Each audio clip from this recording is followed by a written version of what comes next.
right, guys, welcome to another edition of Bass East BASSCAST. We just finished up St. Johns River first event of the year.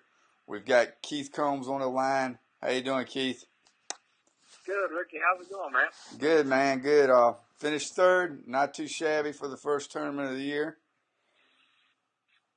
Oh, absolutely, man. It was a great tournament. I'm very proud of the finish. You know, my practice down on the St. John's was tough. You know, and I had a good practice down there last year. So, you know, to come out third after a horrible practice and just kind of basically evolving with the fish, I guess, as the tournament went on, makes me feel real good. I'm happy with the finish, and I can't wait to get to Okeechobee. Well, how about giving us a little detail on exactly how you caught your fish down there? Well, I mean, I kept it really simple in the baits and stuff that I used. The fish that I targeted were bedding fish. Some I could see and some that I couldn't. The first day, I fished some eelgrass, and it had the water in that area of the lake was kind of off-colored, and I couldn't see any of them, but I flipped holes and just was real patient. In those holes, is basically letting the bait kind of just lay there, and to do that, I used a Strike King game haul in June bug, which is the bait I caught all my fish on last year. I mean, the second day I switched areas to a little bit clearer area. Had a lot of milfoil and stuff in it, and I switched to a green pumpkin Strike King shimmy stick, which is a 5-inch stick bait, and with it on a 4-aught Strike King hack attack hook, and again a little Strike King 1/4 ounce tungsten weight. Flipped it on 25-pound Seaguar or Brazex, and Power Tackle PG 104.5 rod. You know, that was my setup. It's basically the same setup that I use anytime I'm fishing, you know, around big fish and heavy cover, and they're spawning. I just feel comfortable with that outfit.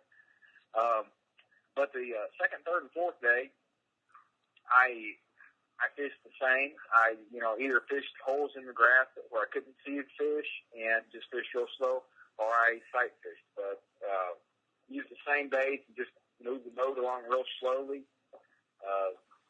When I'd come to a hole in the grass I thought, you know, looked like a place to fish from nets, I dropped the talons and go to work on it. Same thing, if I got to a hole and I seen a fish in it, you know, I'd again just drop the talons and sit there until I could catch it. Well, that kind of brings me to the next question. You know, everybody's talking about the shallow water anchoring systems. You know, talon, of course, is one. Power pole, I guess, is the other. How important was that in you catching the fish? Yeah, it's huge. I mean, you know, those bedding fish are so spooky. And, you know, once you find one, a lot of times what I do is I'll see the fish, I'll put a waypoint on it, and then I'll come back within, like, say, 10 minutes and just check the activity level of that fish. But when I come back, you know, I'll get in there close, either trolling motor up slow or push pole in there close to him. Once I get up to where, you know, I'm close enough to fish for that fish, first thing I do is drop those talons. And, you know, I have 2 of them on my boat. And once you drop 2 of them, your boat's pretty much locked in. It's not going to move. And that's everything, just being able to sit there still, because once that fish kind of gets interested, and, you know, 99% of the fish are going to know that you're there anyway.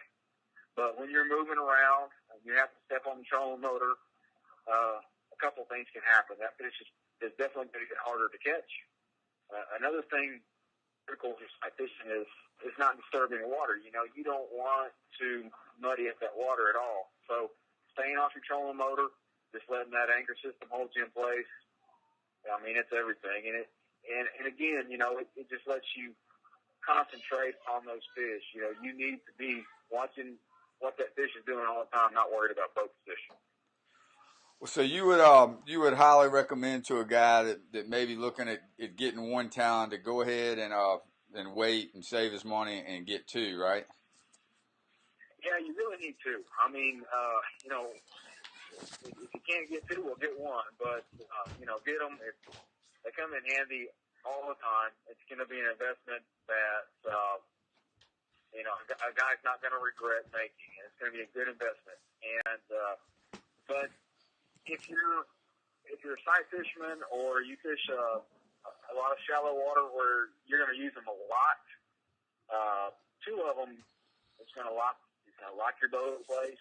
Like my Ranger, it never moves. Once the talons go down, if it's a 15-mile-an-hour wind blowing me sideways, it doesn't move. It just sits there. Gotcha. And I know you had told me you were making a long run and down there and back, Bowerboard and the Yamaha. How did that stuff perform for you? Absolutely incredible, man. It takes it's kind of unnerving, I guess, when you got to run your boat for 2 hours just to get to your fishing hole. And man, that Yamaha show performs well. And I don't even second guess my equipment. I mean, I know I'm not going to have any ethanol or any kind of ethanol issues or lack of lubricity in my fuel because that Bowerboard's in there. So if you're especially, I mean, run it all the time, but especially if you're going to be making those kind of runs, putting your equipment to the ultimate test, you got to take care of that stuff and get you some Bowerboard. All right, Keith. Well, appreciate your time this evening, man. I know you're on the road to Okeechobee. We'll keep an eye on you down there, and hopefully you'll pull out the W this time. Man, I'm looking forward to getting there. Okeechobee is my second favorite lake. You know where my first one is, but I sure love this place, and I got that Toyota running about 80 miles an hour. I can't wait to get there.